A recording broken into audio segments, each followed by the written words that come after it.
and welcome. I'm Maloni Bhatt.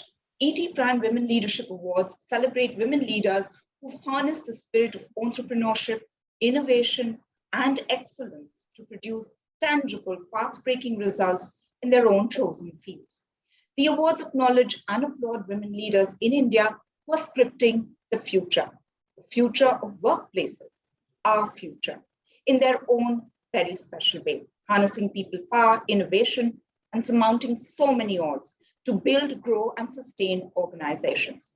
Today, we are happy to have Rekha Menon, Chairperson and Senior Managing Director at Accenture India. She's also the Chairperson of NASSCOM, a premier trade body, and the Chamber of Commerce in the tech industry in India. And she's a member of the National Council of CII and USIBC's India Advisory Council. She's a champion of diversity, inclusion, and women leadership. Rekha Menon, thank you so much for your time and deep commitment to this cause. Thank you for having me. Rekha, this year, our overarching focus for the ET Prime Women Leadership Awards is on diversity and inclusion. Now, you've been one of the foremost champions for women leadership in India. Now, in your experience, why is it critical for organizations to build a legion of women leaders? As one of the leaders said, because women hold up half the sky. So, I mean, it's very obvious that we need to have equal number of women in the workforce or anywhere else. But more than that, I mean, I think the case is very well established, because if you look at economically, what happens is there's greater participation of women in the workforce. It leads to, one, better social outcomes. And there's enough studies done on that women who have financial independence have and support the family have far better social outcomes for the family and around than only male earners. There's overall good economic outcomes for any country, right? Because if you look at just India, where labor force participation, women labor force participation is lower, significantly lower than men. If it was brought to par with men and the pay gap was eliminated, then India's GDP could rise by as much as 30%, which is a huge jump, right? So that's from the economic perspective. The other one, and also from an organization perspective, study after study has shown that where there are women in leadership, those companies overall do better on financial parameters, but also more importantly on innovation, because diversity drives innovation, right? And so the moment you have a more diverse team, you're going to have more innovation. And again, enough data shows that it can be 11 times greater than the least equal and monocultures. And the last but not the least, as I started off by saying, I mean, it's why would you not access an untapped talent pool, right? Why are you deliberately driving a car with one hand tied, right? So access to equivalent talent pool. So that's the reasons. You mentioned the fact that, when you have more women, people of all kinds, then you move away from monocultures and you have what is represented in society. So from your vantage, what will it take for businesses to significantly move this needle to improve workplace culture and environment? Especially since we see that there are widening chasms of inequality when it comes to gender and opportunity. It has to start by making it a business priority. If it's not one of the top business goals, it won't happen, right? And then you have to hardwire it with metrics and measures, right? And then you have to make sure that there are enabling policies in place, support systems, policies, whatever is needed, both at the organization level, and this is true at the organization level, but also true in the economic level, in the economic sphere, right? I mean, I can give you our example at Accenture, where we took a bold stand several years ago and said, we will have a gender parity workforce, but that is a 50-50 ratio of men and women by 2025. And when we say 50-50, we didn't mean women at the bottom of the pyramid. We said top down, right? And therefore, what we did do was we incorporated the diversity and inclusion measures in our business strategies. So it was part of our business goals. It wasn't something being done on the side, right? And as a result, if I look where we are now already, and we have some, 2025 is where we're going to go meet our goals. Our board of directors is about 50% women. Our top global management committee, that's for Accenture globally, is 27% already.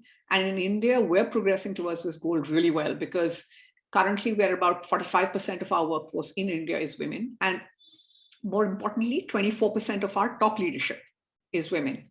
So that's you have to build it in. It has to be built in.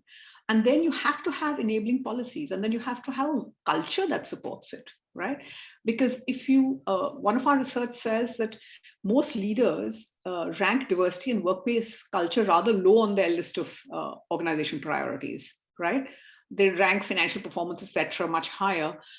If you do that and don't give it equal weightage in your priorities, it's not going to happen in the organization, right? And then one has to look at, okay, what do we need to do proactively about the challenges women face? What about the roadblocks that hold them back? What do we need to do differently in order to have them progress? So, whether is it sensitivity training for everybody in the workplace, or is it programs to enable women to reskill or grow or aspire further, or is it supporting them during the maternity break? I mean, we do all of that at Accenture, but one needs to think through this in a holistic manner. So that's what it is. And then if I just move away from organizations, the broader economic area and the government space, right? I mean, what can we do across to help women? Clearly, do we need, just as we have targets for women directors, do we have targets? Should we have targets for women in leadership on government levels, right? The government itself, should it set targets? How many percentage will they have? Should we enhance? We should actually enhance social safety nets, childcare support, etc., so more women can join the workforce. Can we look at ensuring that there's no gender gap in remuneration, which happens all the time, right? How do we enable more reskilling of women so that they can move to higher growth sectors? So, lots of things have to be done in a very 360-degree manner to ensure that we get to the 50-50. And obviously it is a long road for us, but this year you've instituted a new award category, the Accenture Vahini Equality Champion of the Year. So what is the impact that you wish to see with this particular award, and the philosophy that led to you instituting this? Fairly simple. So the philosophy is fairly clear that we believe in equality, right? And at Accenture, we absolutely do not tolerate discrimination, period. Whether it's on, certainly if it's on grounds of gender, but also on grounds of gender identity, religion, sexual orientation, any of these, right? Or people with disabilities. So we're saying it's an equal workplace.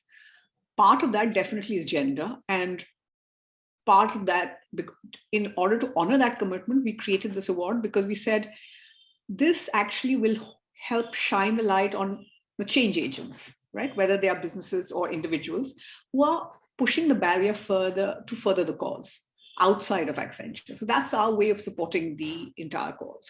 But this past 18 months, COVID has upended so much, it's thrown women's lives out of gear. It's hit us, but it's also provided opportunities. Now, if you can tell us, what are the 2 or 3 things, positive or negative, that you think could be a pivot for women in India? Let me start with the negatives, because you're right. COVID disproportionately impacted women in the workforce. One, because they were in sectors which shut down. They were overrepresented in sectors which were impacted by COVID, whether it was tourism or travel or hospitality, etc. Right? So that was across the board, women got impacted. Second, they took the burden on largely of the extra responsibility at home during lockdowns as schools closed, right? It fell largely on the women to look after children, home, relatives, whatever. And therefore, this double shift of work that they were doing absolutely has increased their stress and anxiety, but also has led to women dropping out of the workforce, right? Both are negatives. And in fact, the points, the data is showing that we've lost a lot of ground in gender equality, right? And one study, which if I have to believe it, said that it will take 51 years to reach gender equality if immediate action is not taken, right? So we've slipped back. But at the same time, there is opportunities because if I see what pandemic has enabled, one, it has enabled an acceptance of the hybrid work model or the work from home model. And what that does is it opens up many options for women, both for part-time work or women from tier 2, tier 3 cities who couldn't participate in the workforce. So that is one thing. Second, and we will see a lot of different models going forward of work. You don't have to come into the office all the time. Part-time, gig working, work from home, all of those. Second, we've seen a lot of new different business models emerge. Because of the pandemic, we were forced to go digital, and digital accelerated, and therefore very many different models emerged, whether it was remote education or microfinance or healthcare, all of which was which grew dramatically during this period, and therefore provides new opportunities for women to get into those areas. Third, increased digitization can actually remove the barriers to learning, and therefore women can reskill themselves and get into new areas of work. And fourth, and again it's linked to digital and the pandemic, is what happened was you could now collaborate across the world, borrow ideas from across the world. You could collaborate across the world, raise funding from across the world if you had to, and make a pitch for some of our entrepreneurial women, right? We've had VCs coming in, didn't have to be in India anymore, didn't have to be physically present. And that is creating a nice network of women leaders who can be the force for good, because you can collaborate across the globe. So overall positive potential. We have to capitalize on it, and we just have to make sure that we're all committed to making sure that there's equality for all, whether it's governments, whether it's organizations, whether it's funders, whether it's academia, all the rest of it. Rekha Menon, thank you so very much for what you do. We wish you and your team all success. Thank you. Well, that's it from us. Do stay tuned for more on ET Prime Women Leadership Awards.